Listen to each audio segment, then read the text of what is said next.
అక్కడి నుంచి వెళ్ళి మనం కేసు ఫైల్ చేసుకోవచ్చు అక్కడ.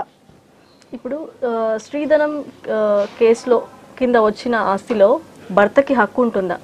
లేదు, స్త్రీధనం కింద వచ్చినటువంటి దాంట్లో అంటే స్త్రీధనం అంటే at the time of marriage, పెళ్లి సమయంలో అమ్మాయికి తల్లిదండ్రుల తరఫు నుంచి వచ్చిన ఏ ఆస్తిపాస్తులు కానీ అది డబ్బు రూపంలో ఉండనివ్వండి, నగల రూపంలో ఉండనివ్వండి, ఏ రూపంలో ఉన్నా సరే దాని మీద ఎవ్వరికి అధికారం ఉండదు.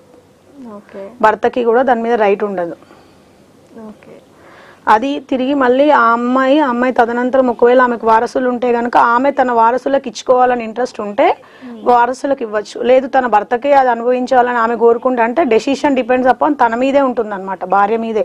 తను ఒకవేళ తన తదనంతరం పిల్లలకి ఇవ్వాలంటే ఇచ్చుకోవచ్చు, భర్తకి ఇవ్వాలంటే ఇచ్చుకోవచ్చు. లేదంటే ఆమె ఎవరికి కాదు, ఈ ఏదైతే స్త్రీధనం తనకు ఎక్కడి నుంచి వచ్చిందో తిరిగి నాకు తల్లిదండ్రులు ఇచ్చారు, తిరిగి నా తల్లిదండ్రులకే చెందాలనుకుంటే అది వాళ్ళకే వెళ్తుంది. దాని మీద ఎవరు కూడా క్లెయిమ్ చేయడానికి ఉండదు. ఓకే, వీలునామా అంటే ఏంటి? ఇది ఖచ్చితంగా రిజిస్టర్ చేసుకోవాలా?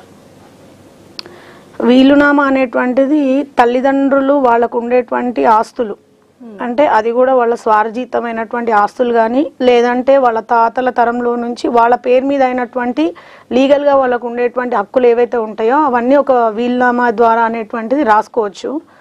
ఆ వీలునామా అనేటువంటిది రిజిస్ట్రేషన్ కంపల్సరీ చేయించుకోవాలని ఏమీ రూల్ లేదు. అది ఓరల్గా మీరు ఒక 10 మంది ముందర నేను ఈ ప్రాపర్టీని నాకు ఈ కూతురుకి ఇవ్వాలనుకుంటున్నాను, ఈ కొడుకు ఇవ్వాలనుకుంటున్నాను, లేదంటే నేను వీళ్ళకి ఇవ్వాలనుకుంటున్నాను, లేకపోతే నన్ను ఈ పని అతను చాలా బాగా చూశాడు నేను అతనికి ఇవ్వాలనుకుంటున్నాను అంటే కూడా మన స్వార్థితం మనం ఎవరికైనా ఇవ్వచ్చు. అది ఓరల్గా చెప్పచ్చు, కాకపోతే దానికి విట్నెస్ అనేది ఉండాలి. అది కంపల్సరీగా పలానా రోజు పలానా టైంలో వీళ్ళు చెప్పారు అనేటువంటి సాక్ష్యాధారాలు ఓరల్గా అయినా కూడా కోర్టు దాన్ని పరిగణలోకి తీసుకుంటుంది.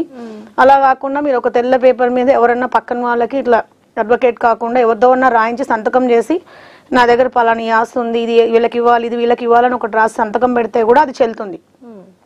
ఆ వీలునామా కూడా ఎప్పటి వరకు అంటే అది మనం చనిపోయిన తర్వాతే ఆ వీలునామా అనేది పనిచేస్తుంది. బతికున్నంత రోజులు ఎవరైతే వీలునామా రాస్తారో అది పనిచేయదు. వాళ్ళు చనిపోయిన తర్వాతనే ఆ వీలునామా అనేటువంటిది పనిచేస్తుంది.